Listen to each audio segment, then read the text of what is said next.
सब बढ़िया होंगे। तो बेटा मैं लेके आया हूं आपके लिए क्लास 10th केमिस्ट्री के दी मोस्ट एक्सपेक्टेड क्वेश्चंस, और बेटा अगर आप इनको करेंगे गारंटी है भाई साहब आपका पेपर एकदम मक्खन जाएगा। तो सबसे पहले शुरू करते हैं हम अपने चैप्टर केमिकल रिएक्शंस इक्वेशन से। पहला सवाल आप ऑक्सीडेशन रिडक्शन को लेके देखेंगे। बेटा आप इस क्वेश्चन को प्रैक्टिस करेंगे और आप ये क्वेश्चन प्रैक्टिस करके एग्जाम के लिए जाएंगे। कौन सा ऑक्सीडेशन कहां हो रहा है, रिडक्शन कहां हो रहा है, ऑक्सीडाइजिंग एजेंट कौन है, रिड्यूसिंग एजेंट कौन है, तो यहां पे आप बताएंगे। उसके बाद आपके पास ये एग्जांपल्स है बेटा, इनको बैलेंस करके जाएंगे। एनसीईआरटी की एग्जांपलर है, ठीक है, एग्जांपल्स फ्रॉम एनसीईआरटी, तो ये एनसीईआरटी का क्वेश्चन है बेटा, तो एनसीईआरटी के क्वेश्चंस पे आप ज्यादा फोकस करेंगे। नेक्स्ट क्वेश्चन भाई साहब आप देख सकते हैं, रेस्पिरेशन एक्सोथर्मिक क्यों है पूछा गया है, डिकम्पोजिशन रिएक्शंस के बारे में पूछा है, ऑपोजिट ऑफ कॉम्बिनेशन क्यों है आप एक्सप्लेन करेंगे। आपको कुछ एग्जांपल्स लिखनी है डिकम्पोजिशन की, अगर आप यहां करेंगे तो यहां खुद ब खुद ये क्वेश्चन जो है वो प्रिपेयर हो गया। पूछने का अंदाज थोड़ा डिफरेंट होगा, क्वेश्चन सेम ही होगा। उसके बाद बेटा आपको लिखना है डिस्प्लेसमेंट डबल डिस्प्लेसमेंट रिएक्शन के बीच क्या डिफरेंस है। डिस्प्लेसमेंट रिएक्शंस के लिए आप मेटल रिएक्टिविटी सीरीज को याद करके जाएंगे। आगे बढ़ते हैं भाई साहब, रिफाइनिंग ऑफ सिल्वर में जो रिकवरी ऑफ सिल्वर है फ्रॉम सिल्वर नाइट्रेट, बेटा it involves a displacement action by copper metal. आपको इसका रिएक्शन लिखना है, तो आपको सिल्वर नाइट्रेट और कॉपर के बीच एक डिस्प्लेसमेंट रिएक्शन लिखनी है और कुछ नहीं करना है। What is mean by precipitation reaction, example आप लिखेंगे। उसके बाद ऑक्सीडेशन रिडक्शन को आप एक्सप्लेन करेंगे। यहां पे लिखा है कि भाई साहब जो आपका shiny brown coloured element x होता है वो एयर के साथ रिएक्ट करके एक ब्राउन कंपाउंड बनाता है, आप सॉरी एक ब्लैक कलर इन कंपाउंड बनाता है। आपको बताना है कि वो ब्लैक कलर वाला कंपाउंड कौन सा और एलिमेंट कौन सा है। आपको अच्छे से याद होगा कौन सा एलिमेंट है। Oil and fat containing items are flushed with nitrogen, ऐसा क्यों करते हैं हम। Last but not the least, इस चैप्टर में कोरोजन रेंसिडिटी एज यूजुअल हर साल आता है बेटा, आप इसको प्रिपेयर करके जाएंगे। ये होगी केमिकल रिएक्शन इक्वेशंस की बात। Move on to acids base salts. पहला क्वेश्चन आप यहां से देखेंगे, how is concentration of hydroxide ions affected, जब आप एक्सेस बेस डिसॉल्व करेंगे बेटा, ठीक है, तो आपको ये बताना है कि यहां पे क्या इफेक्ट होगा। अगर आपको याद होगा ये पीवाईक्यू क्वेश्चन है, पूछा गया है। उसके बाद आपसे पूछा है why diluting an acid, while diluting an acid it is recommended that acid should be added to water and not the opposite. ऐसा क्यों हो रहा है मैं आपको बता चुका हूं ऑलरेडी, आप वो आंसर लिख के जाएंगे। How is the concentration of hydronium ion affected when solution of N acid is diluted, ऐसा क्या होता है वहां पे आपको लिखना पड़ेगा। उसके बाद बेटा यहां पे एक अच्छा सा सवाल है जो मुझे लगता है पूछ सकते हैं, do basic solutions also have H positive aqueous ions, if yes then why are they basic. ये आप थोड़ा सा कंसेप्चुअल जो है क्वेश्चन है, आप इसका आंसर राइटिंग ट्राई करेंगे। यहां पे ये पीवाईक्यू है, पूछा गया है, यहां पे लास्ट ईयर भी पूछा गया था। Under what soil conditions do you think the farmer would treat the soil of his feed with calcium oxide, calcium hydroxide, chalk powder. आपको ये आंसर लिखना पड़ेगा, ऐसा क्यों करेगा वो, ठीक है बेटा।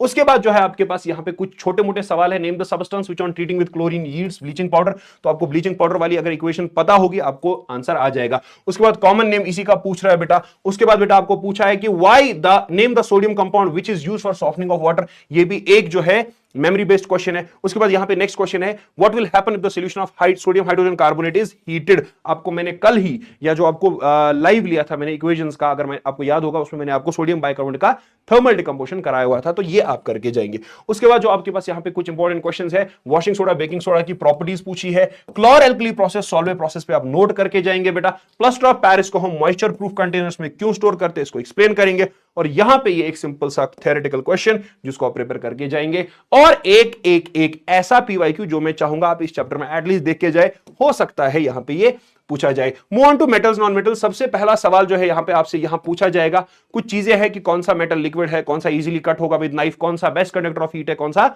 पुअर कंडक्टर ऑफ हीट है। उसके बाद सोडियम को इमर्स क्यों किया जाता है कैरोसिन ऑयल में बेटा, ये भी आपको करके जाना पड़ेगा। उसके बाद यहां पे कुछ केमिकल रिएक्शंस है भाई साहब, reaction of iron with steam करना है, कैल्शियम पोटेशियम विद वाटर करना है, आपको ये पता होना चाहिए क्या बनता है, ये मैं ऑलरेडी करा चुका हूं। Why do ionic compounds have high melting and boiling point, बेटा प्रॉपर्टीज ऑफ आयनिक कंपाउंड्स में आप इसको प्रिपेयर करेंगे, बहुत इंपॉर्टेंट है। उसके बाद इलेक्ट्रॉन डॉट स्ट्रक्चर लिखा है सोडियम ऑक्सीजन का, फॉर्मेशन दिखानी है सोडियम ऑक्साइड मैग्नीशियम ऑक्साइड की by the transfer of electrons, what are the ions present. आपको अगर समझ आ गया कि कैसे हो रहा है तो आप आयंस लिख पाएंगे, एक ही सवाल है ये।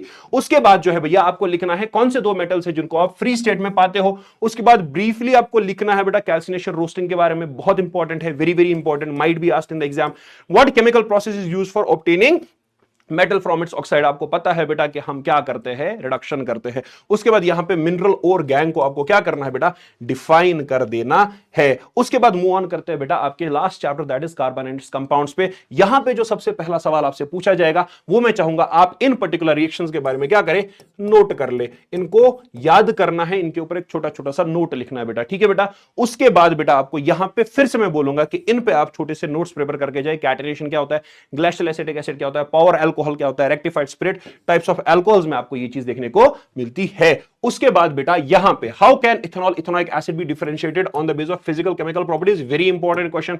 Explain the formation of scum, again very important question, scum क्या होता है, how does it limit the cleaning efficiency of soap, micelle formation के बारे में पूछा है बेटा कि माइसील्स जो है वो कैसे बनते हैं, ये आपको क्लीनिंग एक्शन में सारा ही पढ़ना पड़ता है। उसके बाद जो है बेटा आपके पास यहां पे एक लास्ट क्वेश्चन, एक लास्ट स्लाइड पे जो क्वेश्चन है वो है give the test that can be used to differentiate between saturated और अनसैचुरेटेड कंपाउंड्स। ये आपको पता होगा। क्लीनिंग एक्शन ऑफ सोप्स को आप प्रिपेयर करके जाएंगे। यहां पे आपको बताना है एडिशन रिएक्शन इनके बारे में होगी, आपको देखना अनसैचुरेटेड कौन सा है बेटा और हाइड्रोजनेशन क्या है, इसकी इंडस्ट्रियल एप्लीकेशंस क्या है। तो इन क्वेश्चंस को भाई साहब आप बहुत अच्छे से प्रिपेयर करके जाएंगे। आई एश्योर यू आपका पेपर जो है बहुत बहुत ज्यादा इससे रिजेंबल करेगा। इसके बाद भी मैं आपको कहूंगा अगर आपको लग रहा है कि और कुछ करना है और कुछ नहीं करना है, एनसीईआरटी के क्वेश्चंस को अच्छे से करके जाना, वही आपके पेपर में रिफ्लेक्ट होते हैं। चलिए all the best, take care of yourself, God bless you all. That is, your paper is A